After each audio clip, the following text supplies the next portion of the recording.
Thank you very much. I must thank my panelists and Dr. Amit Khosla for giving such a wonderful presentation.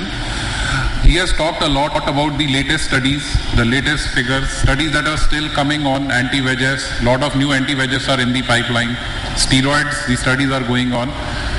All these things are well taken, and we hope that the future is something even better than anti-VEGFs, something that we don't even need to inject in the eye, something pharmacotherapy that just be in a form of a tablet or a pillar that can help cure all these things. But till that thing happens, my presentation is more about lasers, which in one of Dr. Amit Khosla's slide you had seen is still the gold standard. And the studies that support these gold standard are very, very old studies. So I'll be talking about the basics, some of the basics, so that anti-VEGFs anybody can give, very simple procedure. But precautions have to be taken. Lasers everybody cannot do, and it is not a very easy procedure. It is a very tiring procedure. It is not a one-time procedure. It takes a lot of time and effort. And when we are doing lasers, we must be very, very sure that we are doing the right kind of laser, the right type of laser. So I'll be talking about the basics. So this will be more of a basic introduction to the lasers. And this is just, everybody knows, laser is light amplification by stimulated emission of radiation. This is the laser beam you can see.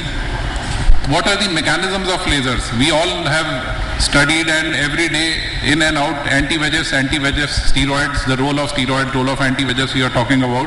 But I think many of us have forgotten what the lasers do.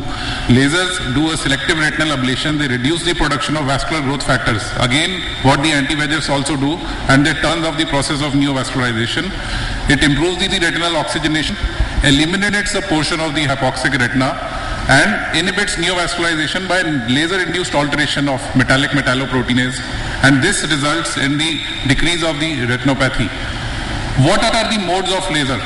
Till date, we have three modes. Slit lamp. You must have a good slit lamp to do a laser with a good illumination. Laser indirect ophthalmoscopy. You need to be really well trained in indirect ophthalmoscopy first before you can do a laser indirect ophthalmoscopy. It is a very tiresome procedure. The laser indirect ophthalmoscopy itself weighs more than half a kg. So it is a weight on your head and very difficult to do sometimes in certain patients. And endo lasers. These are the three mechanisms. Endo lasers, of course, whenever we are operating, doing a vitreoretinal surgery, we can do a complete endo laser.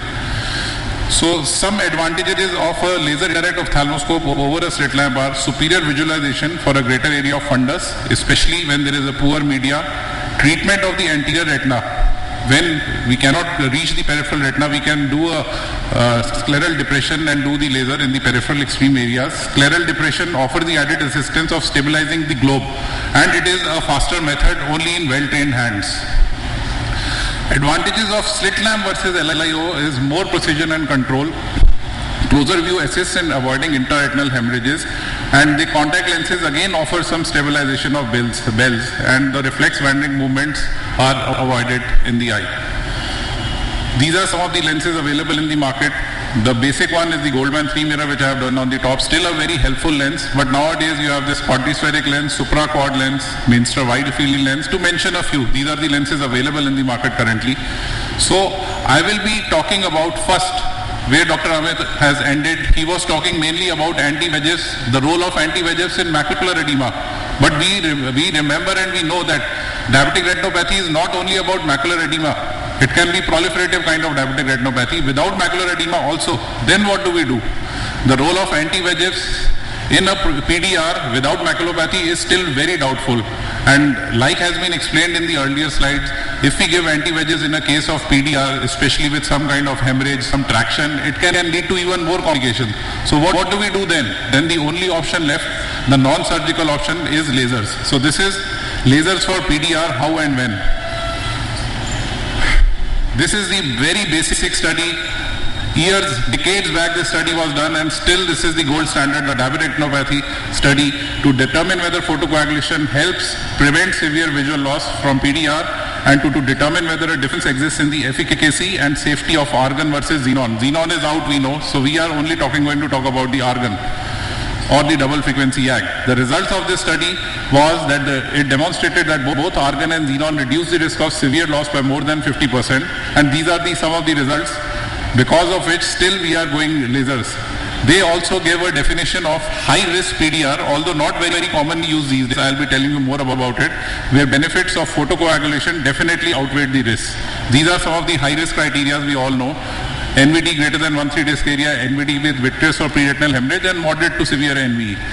In practice, we are treating all cases of PDR, whether HRC present or not. This is one take-home message, that treat all cases of PDR with laser, whether or not HRC are present or not. Some other indications for PRP in PDR are very severe PDR with rapid progression, widespread retinal ischemia, PDR in pregnancy. Our next speaker is going to talk more about lasers in these special conditions, and dubiosis with or without NVG. Special consideration must be given to history, the compliance. In our country, it is very, very important. I laser a patient once, he thinks he's treated forever. He'll not come back for 6 months. What do we do then? Comes back with a vitreous hemorrhage. It is very, very important to do as much laser as possible within the prescribed limits. We don't want to overburn also, but the patient has to be really explained that one session is not enough in a case especially of PDR. Medical complications and cataract surgery. These are the special indications. Just to remind you about the basics, you can see this is every laser machine will have a spot size. 500 micron is the retina, is the standard size. It depends on the lens selected, the magnification of the lens. The adjustment has to be done accordingly. Goldman will not magnify the laser, so 500 micron on the machine means the Goldman mirror will have a laser effect of 500 microns on the retina. Rodenstock 200 microns on the machine is equivalent to a 500 micron on the retina. So we must remember these basics. So I am talking about the spot size. I'll be talking about the power. The power, you can see on this machine, it is written here. This is the spot size, 200 microns. 120 is the very minimal power generally done for a macular laser, but for a proliferative laser, we can start with 200 milliwatt. This is the power. It can be increased if there is a cataract. Our target is to produce moderate intensity gray to white burns. You can see these burns here, gray to white. This is the target of the laser when we are doing laser. Duration can be 0.1 to 0.2 seconds. In this machine it is written here. And longer duration if there is a media opacity. Interval from 0.1 to 0.4 seconds depending on how fast you can do the laser, whether the machine has a micro manipulator or not, how fast the surgeon can do the laser. And in case the patient complains of pain, you can increase the duration of the pulse, reduce the spot size or increase the interval. So number of spots is 1600 to 2000 with a 500 micron spot size, or around 3500 with a 200 micron spot size. These are very, very basic considerations. This session is there to remind you of the basics so that we don't forget about lasers when in the anti-VEGF era. Still laser is the gold standard. Number of spots is less critical than response to therapy and follow-up. This is the spacing one width apart. You can see highly magnified view. This is the extent, 2 disc diameter, temporal to center of macula, 500 micron from nasal disc margin, and till equator or beyond. So you can see a beautifully done PRP. These are some old marks which become lighter with time, and these are the fresh marks, just lasered. Number of sessions can be 2 to 3 or even up to 4 to 5 sessions depending on how the patient is comfortable, how the surgeon is comfortable with it, and not more than 800 to 1000 spots per sitting. Overzealous treatment can cause choroidal detachment or early macular edema. So this is how I do laser. Inferior retina first. A hemorrhage has occurred, so inferior retina, we do inferior retina first, because in case there is a hemorrhage in the next visit, you have already covered the dangerous area. Then we come to the superior retina and temporal retina last. So this is the pattern of doing the laser generally. This is how most of the people do, 2 to 3 sittings or maybe even up to 4 to 5 sittings. So these are some diagrams you can see. You can see a fundus photograph. The posterior pole area temporal to central macula may have small NVE patches. See, you can see these NVE patches even after laser.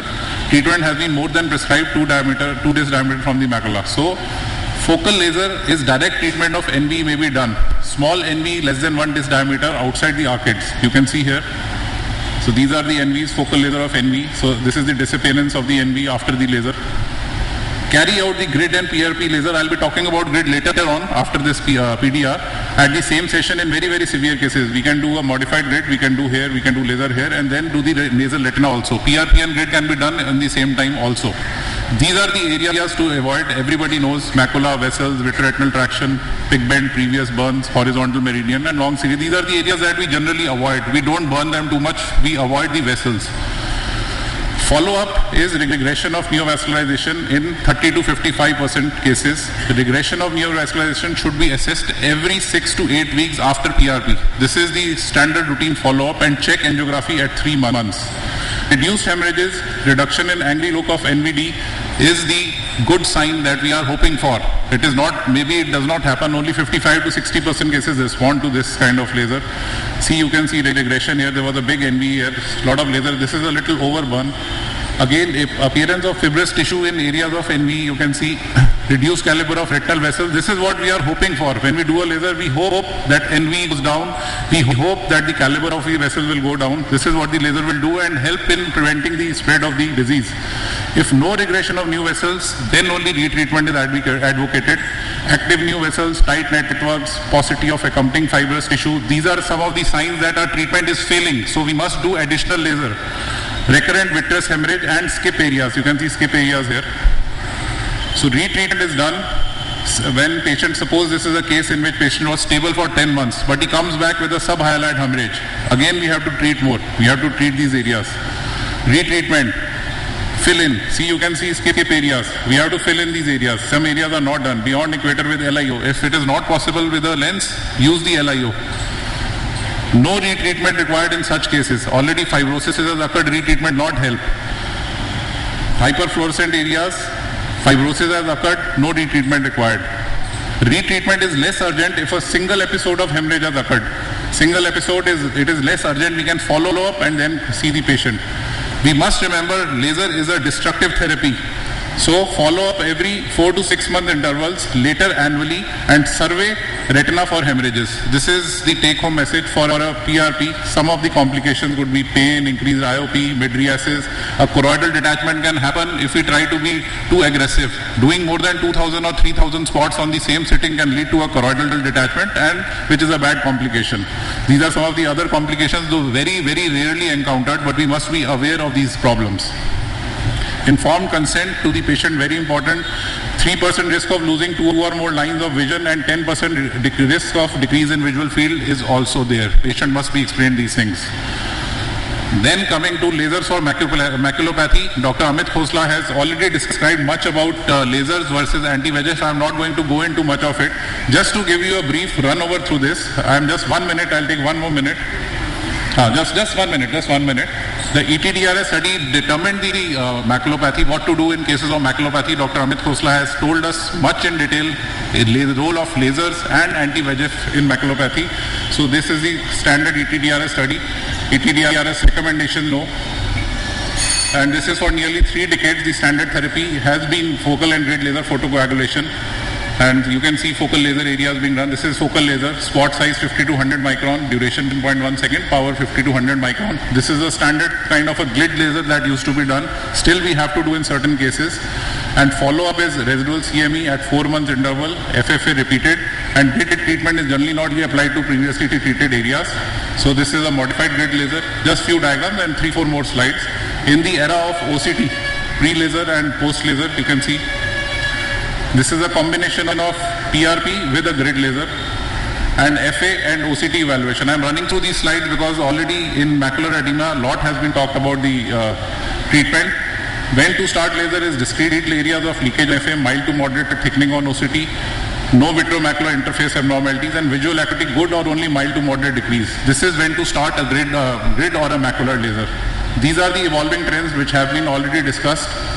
Focal DME versus diffuse DME, grid laser versus anti-VEGF. This protocol has already been discussed previously. And coming to the recent indications, the recent laser I am talking about is only one more laser I am talking. These are the latest Pascal standard pattern scan laser that has come up. These are lasers which are not giving one spot size at a time. These are multiple spots at one time.